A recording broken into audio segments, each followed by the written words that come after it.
আরে দিদি, আমরা তো বড় ভাইয়ের বাড়িতে এসে গেছি। হ্যাঁ, এসেছি তো।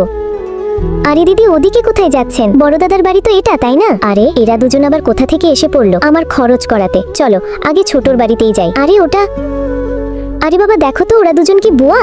হ্যাঁ বাবা, ও দেখো গরিবটা কি করছে। আরে ধনী গরিব তো ভাগ্যের ব্যাপার না, এতে কি আসে যায়। চলো আগে ছোটর বাড়িতেই যাই। আমি একটা অজুহাত বানাই, গেট বন্ধ করে লুকিয়ে পড়ি। হ্যাঁ, তাহলে তুমিই গরিবের বাড়িতে যাও, আমি তো বড় দাদার বাড়িতেই যাচ্ছি। আরে দাদা, গেটটা খুলুন না। বাবা, আমি আজ স্কুলে যাব না, আমি ওই বাচ্চাটার সাথে খেলবো।